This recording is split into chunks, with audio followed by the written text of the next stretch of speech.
AJ Lee, no longer the youngest GM in company history. WWE has appointed a new general manager for NXT, and they hope that this young lady will be a rock for the company going forward. We'll talk all about it in this upload. Also, a big update on John Cena's retirement. He himself pretty much giving a date and even a venue as to when he will call it quits in WWE. And big news on Bayley. She was already one of, in fact, the favorite to win the Royal Rumble for 2024. A latest report is very telling. We'll talk all about it, all in this upload. Let's get right into it. I say we start right off with the new GM in NXT. William Regal returned to NXT Television to appoint this new general manager of the company's NXT brand. It was so good to see William Regal. I would have been more than okay if he just proclaimed himself as GM yet again. That's all we need. William Regal is the GM to BC, especially for NXT. But what he did was he appointed the new youngest general manager in company history, Simone Johnson, known as Ava Raine in NXT. Of course, The Rock's daughter. And when I say youngest, 22 years old is Simone Johnson, Ava Raine. 22. She dethroned the previous youngest general manager, also a female in WWE, AJ Lee, who was approximately 25 years old around the time of her GM tenure. She was around 25. Interestingly enough, so was Paige. Paige was a GM, I believe it was SmackDown, around 2018. Paige was also roughly 25 years old during her GM tenure as well. So 25 was that sweet spot for AJ Lee and Paige. And Simone Johnson just said, hold my coffee. 22 years old. That is a big responsibility on The Rock's daughter's shoulders, as if she didn't have enough, right? Enough of a spotlight. Now, the wrestling community is seeing it from two different ways, right? There's a portion that are saying, well, did she just not cut it as a pro wrestler? And so they just said, put her in this role, right? You say it all the time, BC, hide the weaknesses, play to your strengths. The problem is, that's a lot of promo work when you're a GM. Simone Johnson, Ava Raine, has not mastered that yet. Not even close. When you say she's green in the ring, she's very green on the mic as well. Now, we can only hope that she's going to have that it factor. You're never going to get it like your father had it. We're not asking for that. We're just asking you to tap into your inner confidence at the most amplified of levels and rock that microphone every chance you get. Show your personality, show that charisma, whatever charisma is inside of you, let it all out. That's when you're going to be the best. Whatever special qualities you have within, amplify it. Turn the volume up to 10. And you have to, at that point, be Ava amplified. Simone amplified. You have to be. It's the only way you're going to make it. Because what I've seen thus far with her mic work, it is lacking to an amplified level. And now you've just made her the GM, where she is going to have more lines than ever before. Pages and pages. Not just Post-it notepads. Pages of monologues. So, on one hand, it's a good role for her to get that TV time, keep learning, be a part of the shows, and still work on the wrestling aspect of it. Of course, this will always lead, or it should anyway, it should lead to Ava being back in the ring.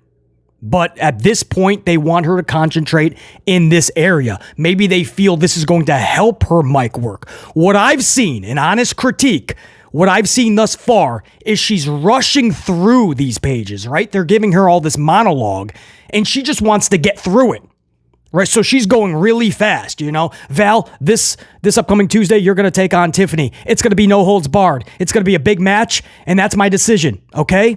Is that good, ladies? Okay, bye. And she's just like, it's almost robotic. And she's just spitting through it. It's like she doesn't believe in her own words. There's no conviction in what she is saying, and that's jumping off the screen, right? That's the biggest criticism I can give. If we can correct that, right? Slow it down. Deep breath. Aaron Rodgers, RELAX. Relax. Simmer it down, right? Val, you're going to be taking on Tiffany Stratton this Tuesday. And there's no BS. It'll be no disqualification. Get it? Got it? Good. Goodbye, ladies. Check you, right? Slow it down. You're the authority now. Don't just rush through it. Don't act all timid. Don't act all scared and then you run away from your talent. No, you let your talent know this is how it's going to be. That's when you gain that confidence, there's nothing that can tear you down. Nothing. Because you're walking around with the utmost of confidence. They're looking up at you. You don't have to. You don't have to look up at anybody else. That's my biggest critique. She has to find that confidence. Hopefully that comes with time. But what we have to see before anything is just that she has that it factor. I haven't seen it yet. I'm hoping it's in there. She's so damn young. This is a lot of pressure on her shoulders. I'm hoping WWE knows what they're doing here. That their master end game here, their plan, is going to come to fruition. Because she's green in the ring, green on the mic, and they're putting her in the highest role imaginable with a hell of a lot of dialogue coming up. I wish her the best. I really do. Because that is a rough position to be in. As if being The Rock's daughter wasn't enough of a pressure. And the critiques that everybody is putting out there for her wrestling. And now you're just going to put her over here where it's the Home Alone, right? When Macaulay Culkin, Home Alone 2, Lost in New York, Macaulay Culkin gets in the cab because he wants to get off the New York streets, right? It's scary out there. And he gets in.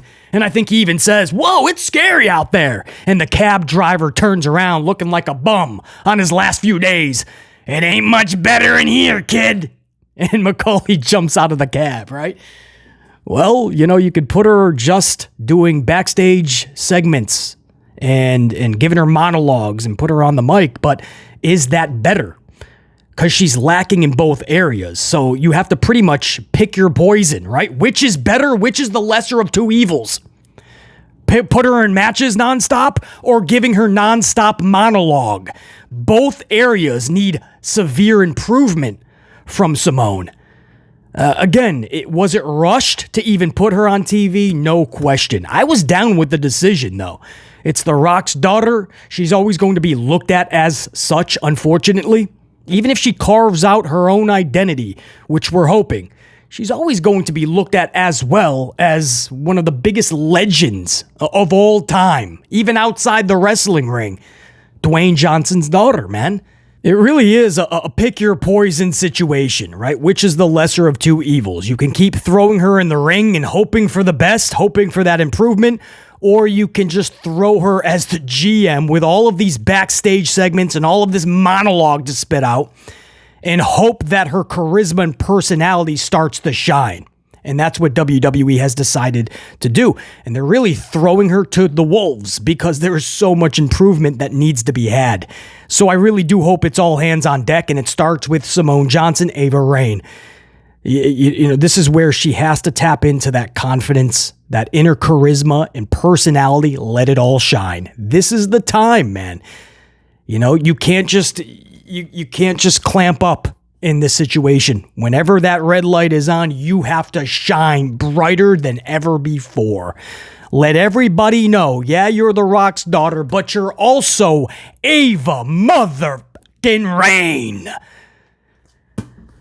That's what we're hoping for this lady, 22 years old, and they just made her the GM. Man, they're hoping that she is a rock for the company going forward and not just a pebble.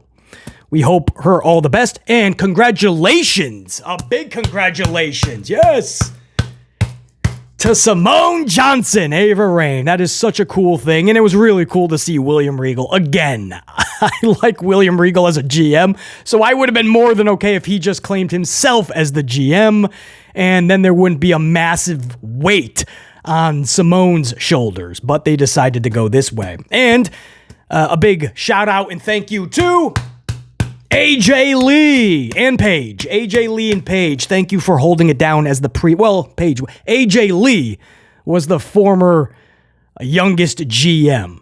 But we'll throw Paige in there as well. They were both approximately, 25 did I say? They were both pretty damn young too. Paige, I believe now is 31.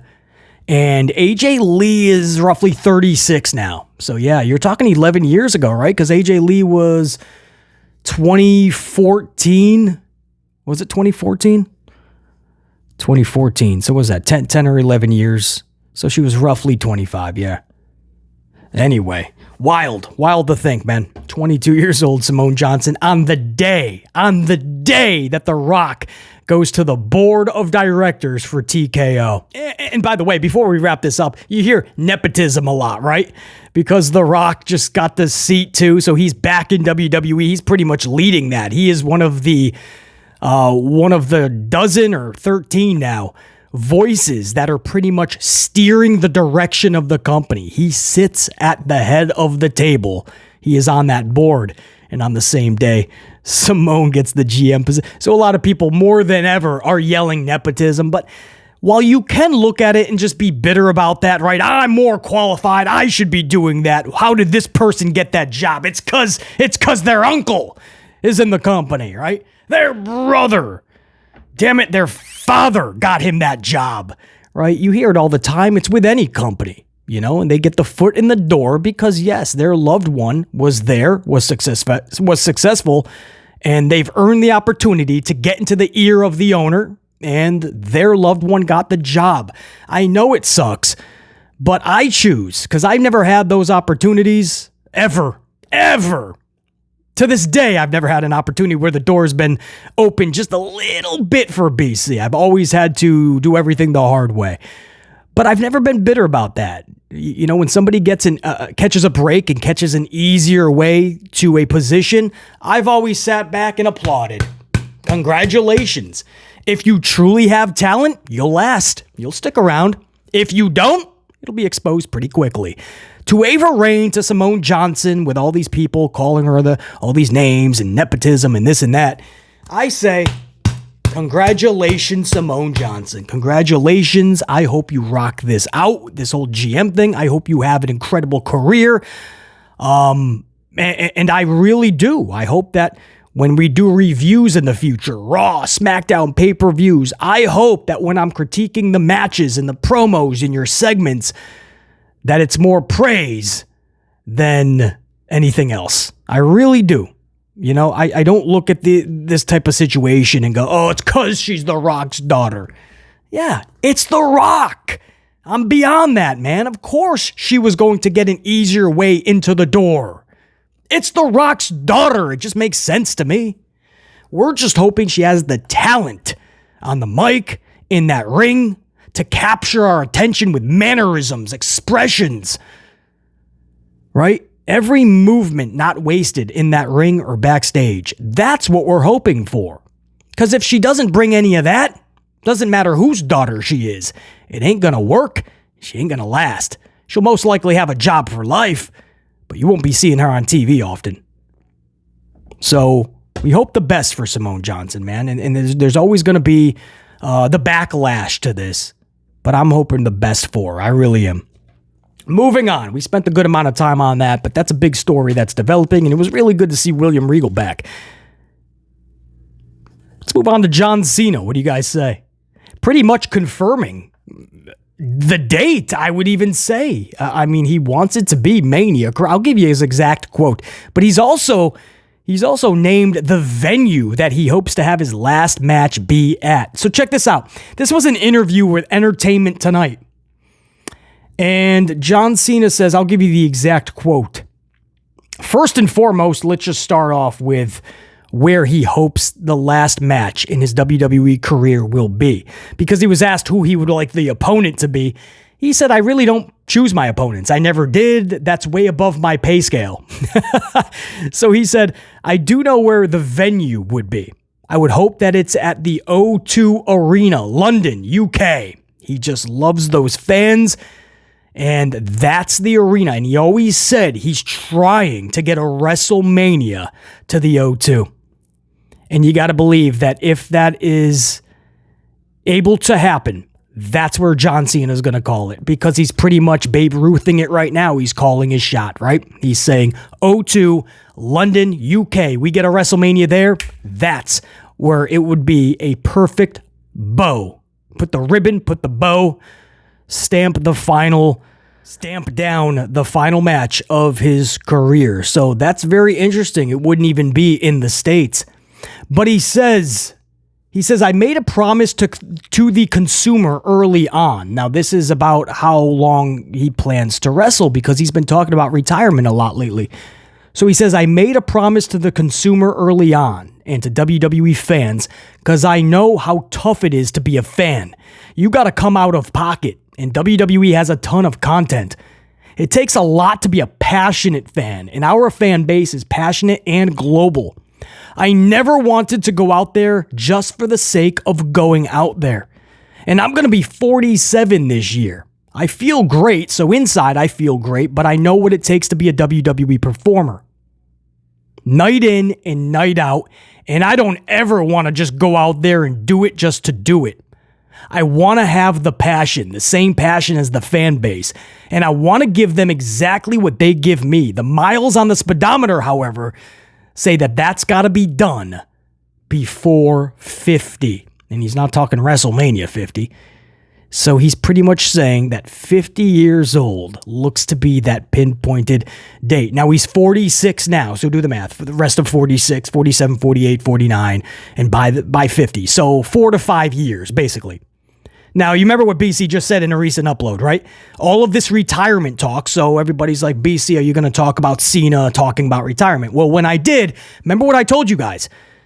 I said, I just, everything that he was saying and judging just how Cena has been throughout his career, I said, I wouldn't worry, Cena fans. He's not going anywhere yet. I told you guys verbatim, it's going to be like a 5-year plan. I see John Cena kind of slowly winding it down, as he's been, but he will be having matches for basically another 5 years. That's exactly what I said several times in that upload, and I call it a 5-year plan. Here he is, saying by 50. He's 46, 47, 48, 49, 50. 4 to 5 years, basically. So I pretty much pinpointed that exactly to where John Cena would say, you know what, that's it. I'm going to preserve what's left in my body for the movies, because every time he comes back, just like a lot of wrestlers before him, legends that have come back, they start getting injured, right? They think, oh, I'm going to come back just for this match. And they walk out with a couple of big injuries. So he knows. I mean, he just got a couple of injuries on his last run. Imagine when he is 50, having presumably that last match.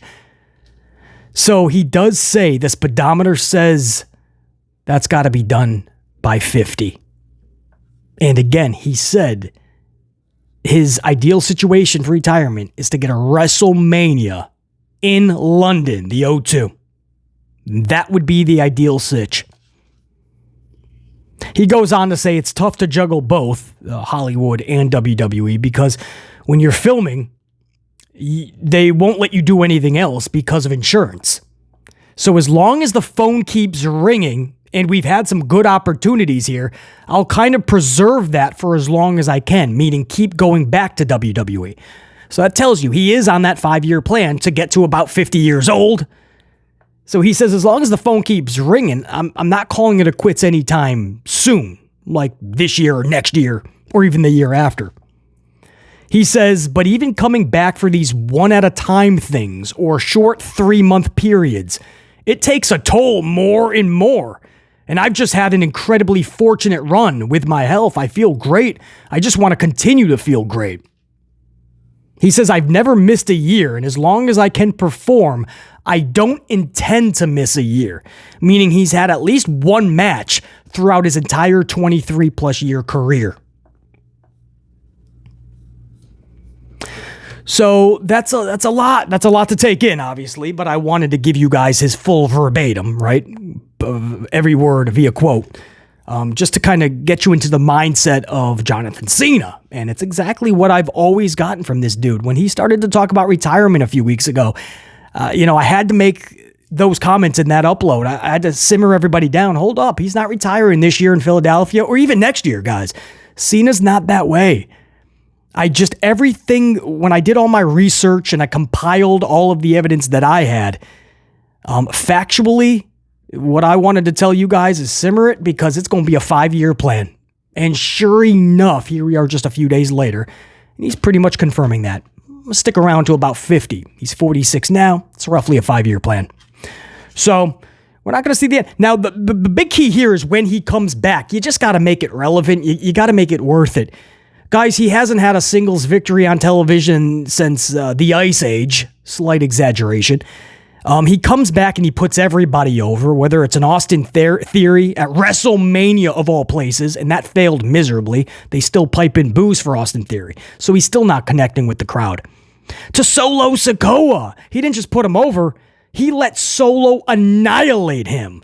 Solo hasn't won a match since. He's had 21 or 22, something like that, and he's lost them all. He's only won 2 out of his last 34 matches.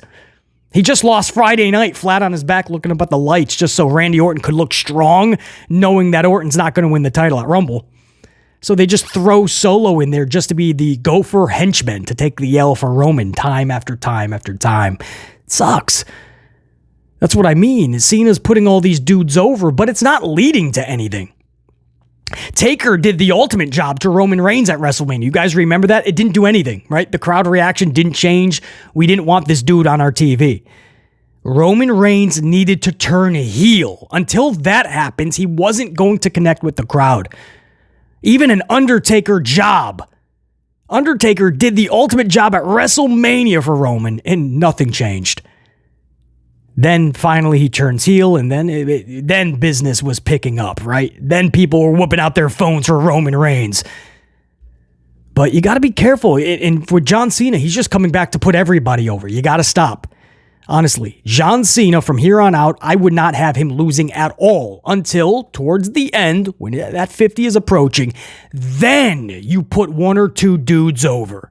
And you have a master plan for those dudes going forward after Cena puts them over. That's how I would do it. Because it's still John motherfucking Cena, bro. You got to put some respect on the name. And trust me, I understand. There was a golden shovel early on in Cena's career. There was, guys. There just was. Too many people have stepped up and said they believe John Cena is the reason their push was derailed. Or John Cena was the only roadblock of them getting somewhere. The company just didn't want it. Or Cena even went to the powers that be and said, I don't want this dude pushed. Too many stories of that. Yes, there was a golden shovel. Yes, Cena could have done more to let more faces kind of shine. But that's not what happened. We are how we got here, however we got here. We are here with John Cena winding down his career, and it can't just be one L after the other. So I'm more than okay with him winning all these matches until the tail end. You won't hear a damn thing from me about golden shovels or wasting a roster space as a part-timer. No, bring Cena back. A lot of eyeballs, a lot of cheers, a lot of merchandise being sold. Cena still brings so much value. Just have him win more. If he just keeps losing, it's gonna lose its luster, man. Oh, Cena's back. Who's he putting over now? And if the company doesn't back who's going over Cena, none of it matters. Anyway, very interesting, man. He wants it to be outside of the States, London, the UK, and by the age of 50 years old. And that's pretty much where he's gonna call it quits. But he's also one of those never say never dudes, you know? So you could see him at 57 having a match. Oh, man. Interestingly enough, too, if we want to switch gears over to the ladies. This is Bayley. Now, I just put up the upload several days ago, I think it was. It was the latest betting odds straight from Vegas. That's the most insider knowledge that we have, right? They know a little bit more than we do. They got some people on the inside.